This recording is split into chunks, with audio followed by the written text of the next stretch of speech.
Does that make sense to everybody?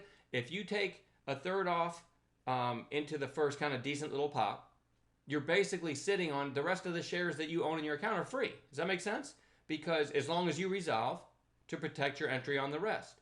So do your best to try to hold on to a bigger portion, but I still think you should always, if for no other reason than the psychological reason of teaching the market, teaching yourself that you can take money from the market, should always sell a little bit of it into the first pop and then resolve to play defense. Like I said, you could get a little slippage if it rolls over on the back 2/3 and still basically have a net flat trade. So you still had free shares, and then you end up basically flat on the trade if it rolls over real fast. And then what, right? You're back where you started, but for a little bit you had free shares. If you had something like I did in GNVC at 850 yesterday, right, and I'm selling some in the 870, 880 area, I can relax. Then I'm just playing defense, right? I'm just sitting there on the kill button in case it comes back to 850 because it was a super fast mover. Then when it rips nicely through 950, I'm taking more off the table. Then I sold some over 10 and had a great trade. But defense has to come first. All right, so don't overthink it like how you should break your shares down. My best advice, though, once you take an entry, assuming you're taking the kind of trades that I take, which I sit in cash unless and until I have one that should rip right away because of stacked catalysts and everything we teach, right? Talk about it a lot in the course. I play defense the second I get that move, right? I'm just thinking I'm going to kill this. By the way, OPGN is at the high of day. I think it's taking out the high of day here for those of you that were in that from the 150 break. It's hitting new highs for the day right now. All right, so excuse me, you pay yourself a little bit into that first pop, then you can kind of relax and say, I've got free shares. And then if you get a nice move to the upside, you start throwing out offers, right? Maybe in front of a whole number, maybe in front of the half.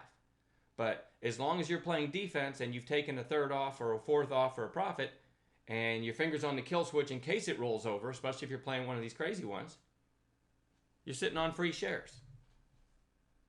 All right, and again, I'm not perfect at scaling out at all.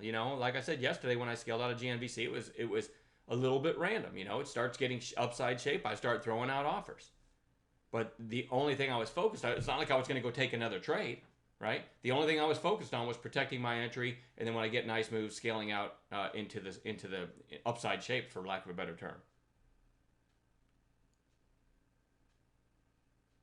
And it's challenging. There's no perfect way to scale out. But scaling out, it solves two problems, right? One, it allows you to prove yourself that you can take money from the market, right? So you've just proven to yourself, you take a third off or whatever, 15 cents. You've just proven to yourself that you're in control of your account. And it also, because you scaled out, it leaves some shares in your account in case you get that parabolic move, because none of us are going to catch the top. We're not going to sell at the very top, so we're trying to take the meat out of the move, right? So scaling out allows you to do that, and if it's going to go parabolic, you don't have to regret not having any, right? Because you've still got some. Now remember what I always teach, and I'll say this till the day I die. If you're in a stock and you're getting that upside shape, right, you should be hitting the sell button. It should be partials, that's fine. Should be picking another third of what you have left or half of what you have left and throwing out offers. Like I said, I had 4,000 shares yesterday of GNVC, and I think I sold 300 over 10 bucks because I had 500 left, and I even broke that down into portions, because what if it ran to 15? Well, it'd still be nice to have a couple hundred shares left, right? So always scale out, especially into upside shape. Most people, when a stock is moving in crazy upside shape, they just start in their mind, or they get out a calculator and figure out how much money how rich they're going to be if it just goes up, if it just keeps going at that trajectory for another few minutes, right?